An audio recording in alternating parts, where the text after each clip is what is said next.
સર્વને હાર્દિક જય સ્વામિનારાયણ। આજે મારા માટે ખૂબ આનંદનો દિવસ છે, ધન્યતાનો દિવસ છે, કારણ કે આજના દિવસે હું મારા જીવનના 75 વર્ષ પૂર્ણ કરી 76 વર્ષમાં પ્રવેશ કરી રહ્યો છું। આ અવસરે સૌ પ્રથમ ભગવાન સ્વામિનારાયણ, ગુરુહરિ પ્રમુખ સ્વામી મહારાજ તથા ગુરુહરિ મહંત સ્વામી મહારાજને દંડવત પ્રણામ સાથે વંદન કરી આભાર માનું છું કે આપના આશીર્વાદથી તથા બળથી હું જીવનના આ સ્થાને પહોંચી શક્યો છું તથા પ્રાર્થના પણ કરું છું કે મારું આગળનું જીવન ભજન ભક્તિ સાથે તથા સુખ શાંતિ સાથે વ્યતીત થાય। મારા માતા પિતાનો ખૂબ ખૂબ આભાર કે જેઓએ મને જન્મની સાથે જીવનનો સાચો માર્ગ ચીંધ્યો।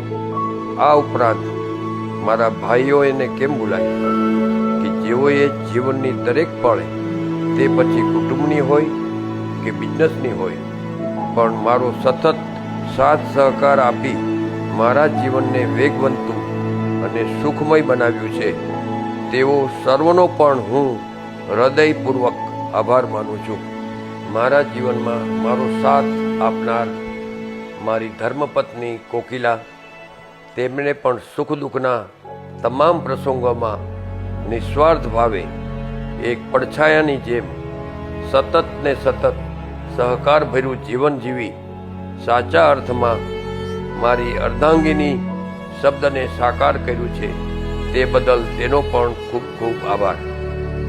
મને જીવનમાં સતત આગળ કરનાર તથા ગૌરવ આપનાર મારા સુપુત્રો પારુલ, પિંકી તથા નિમિષ, તેઓને પણ આભાર કે તેઓએ સતત મને આનંદમાં રાખ્યો છે તથા મારા સિંચેલા તમામ સંસ્કારો જીવનમાં જાળવ્યા છે।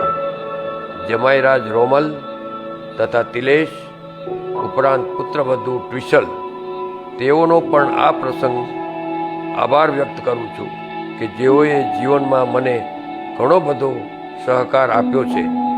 પૌત્ર તથા પૌત્રી નયોમી, અક્ષર, નિશ્ચય, દેવ અને આરના, એ તો ખરેખર મારી આંખોના તારલા છે, જેઓનો નિર્દોષ ધીંગામસ્તી એ ખરેખર ઘરને જીવંત રાખ્યું છે તથા અમારા જીવનને પણ આનંદ આપ્યો છે।